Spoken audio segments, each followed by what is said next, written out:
ओम नमो भगवते वासुदेवाय। अथ श्रीमद्भागवतमहापुराणं प्रथमस्कन्धः अथ एकोनविंशोऽध्यायः। 19வது அத்தியாயம். பரீட்சித் வடக்கிருத்தலும் சுகமுனிவர் வரவும். சூத உவாச்ச महीपतेस्त्वतत्कर्म गर्ह्यं विचिन्तयन्नात्मकृतं सुदुर्मनाः अहो मया नीचमनार्यवत्कृतं निराकसि ब्रह्मणि गूढतेजसि ध्रुवं ततो मे कृतदेवहेलनात् दुरत्ययं व्यसनं नातिदीर्घात् तदस्तु कामं त्वघनिष्कृताय मे यथा न कुर्यां पुनरेव मद्धा अद्यैव राज्यं फलमृद्धकोशं प्रकोपितब्रह्मकुलानलो मे दहत्वा भद्रस्य पुनर्न मे भूत् पापीयसीधीर्द्विजदेव गोभ्यः सचिन्तयन्नित्तमता शृणोत्यता मुने सुतोक्तो निवृत्तिस्तक्षकाख्यः ससाधुमेनेन चिरेण तक्षकानलं प्रसक्तस्य विरक्तिकारणम् अथो विहायेममुं च लोकं विमर्शितौ हेयतया पुरस्तात् कृष्णाघ्रिसेवामधिमन्यमानः उपाविशत्प्रायममर्त्यनद्यां या वै लसच्छ्रीतुलसी विमिश्र कृष्णाघ्रिरेण्वभ्यति काम्बुनेत्री पुनातिलोकानुभयत्र शेषान् कस्तं न सेवेतमरिष्यमानः इति व्यवच्छिद्य स पाण्डवेयः प्रायोपवेशं प्रति विष्णुपद्यां दध्यौ मुकुन्दाङ्घ्रिमनन्यभावो मुनिव्रतो मुक्तसमस्तसङ्गः तत्रोपजग्मुर्भुवनं पुनाना महानुभावा मुनयः स शिष्याः प्रायेण तीर्थाभिगमापदेशैः स्वयं हि तीर्थानि भुनन्ति सन्तः अत्रिर्वसिष्ठस्य वनशरध्वान् अरिष्टनेमे भृगुरङ्गिराश्च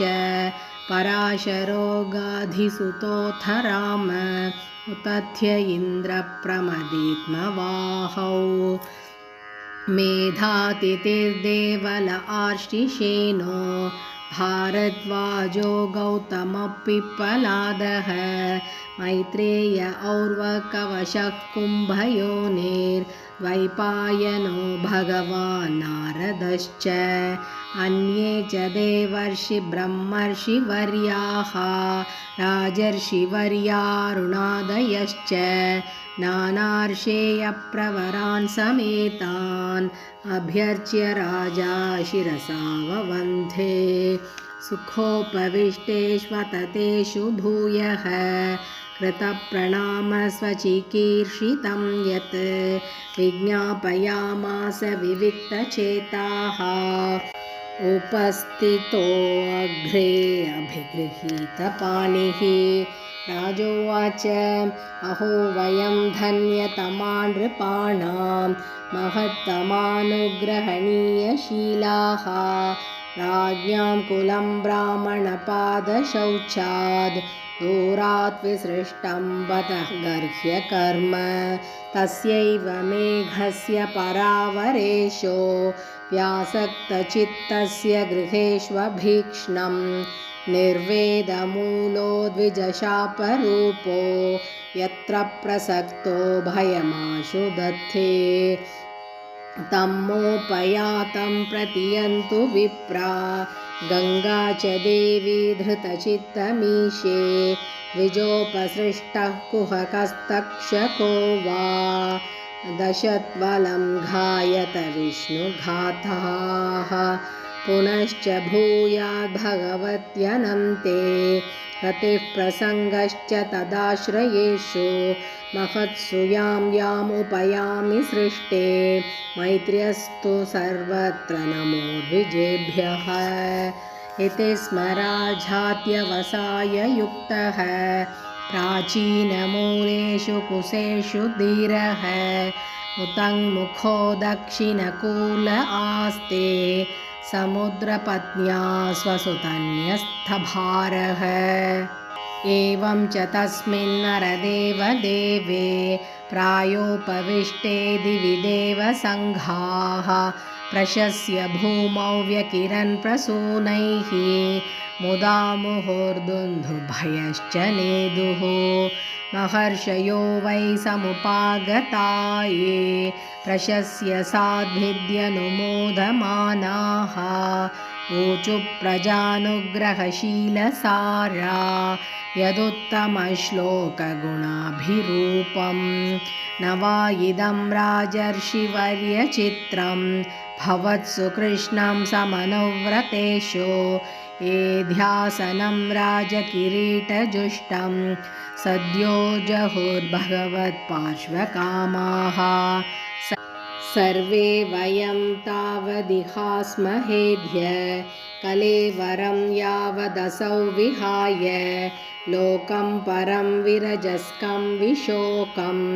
यास्यत्ययं भागवतप्रधानः आश्रित्य तदृशिगणवचः परीक्षेत् समं मधुच्युद्गुरुचाव्यलीकम् आभाषतैनान् अभिनन्द्य युक्तान् शुश्रूषमानश्चरितानि विष्णोः समागताः सर्वत एव सर्वे वेदा यथा मूर्तिधरास्त्रिपृष्ठे नेहातवामुत्र च कश्चनार्थ उते परानुग्रहमात्मशीलम् ततश्च वः पृच्छ्यमिमं विपृच्छे विश्रभ्य विप्रा इति कृत्यतायां सर्वात्मना म्रियमाणैश्च कृत्यं शुद्धं च तत्रामृषदाभियुक्ताः तत्राभवद्भगवान् व्यासपुत्रो यदृच्छया गामटमानो अनिपेक्षः अलक्ष्यलिङ्गो निजलाभतुष्टो ऋतश्च बालैरवधूतवेषः तं व्यष्टवर्षं सुकुमारपादकरोरुबाह्वं सकपोलगात्रं चार्वायताक्षो न सतुल्यकर्ण सुबर्वाननं कम्बुसुजातकण्ठम् निगूढजत्रुं पृथुतुङ्गवक्षसम् आवर्तनाभिं वलिवल्गूतरं च दिगम्बरं वक्त्रविकीर्णकेशं प्रलम्बबाहुं समरोत्तमाभं श्यामं सदापीच्य वयोङ्घलक्ष्म्या स्त्रीणां मनोज्ञं रुचिरस्मितेन प्रत्युत्थितास्ते मुनयस्वासनेभ्यस्तल्लक्षणज्ञापि गूढवर्चसं स विष्णुरातो अतितय आघताय तस्मै सपर्यां शिरसा जगारः ततो निवृत्ता ह्यबुधा स्त्रियोर्बकाः महासने सोपविवेश पूजितः ससंवृतस्तत्र महान् महीयसां ब्रह्मर्षिराजर्षिदेवर्षि सङ्घैः व्यरोचतालं भगवान् यतेन्दुर्ग्रहर्क्षतारानिकरैः परीतः प्रशान्तमासीनमकुण्ठमेधसं मुनिं नृपो भागवतोऽभ्युपेत्य प्रणम्य मूर्ध्नावहितकृताञ्जलिः नत्वा गिरासूनृतयान्वपृच्छत् परीक्षितुवाच अहो अद्य वयं ब्रह्मन् सत्सेव्याः क्षत्रबन्धवः कृपयातिथिरूपेण भवद्भिस्तीर्थकाः कृताः येषां संस्मरणात् पुंसां सद्यः शुध्यन्ति वैगृहाः किं पुनर्दर्शनस्पर्शपादशौचासनादिभिः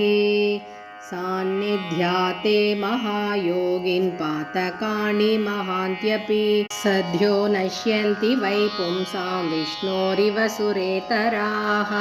अपि मे भगवान् प्रीतः कृष्णः पाण्डुसुतप्रियः पैतृष्वसेय प्रीत्यर्थं तद्गोत्रस्यात् बान्धवः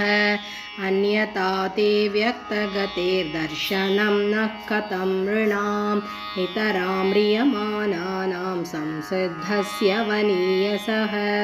अतः पृच्छामि संसिद्धिं योगिनां परमं गुरुं पुरुषस्येह यत्कार्यं म्रियमाणस्य सर्वथा यच्छ्रोतव्यमथोजभ्यं यत्कर्तव्यं नृभिः प्रभो स्मर्तव्यं भजनीयं वा ब्रूहि यद्वा विपर्ययं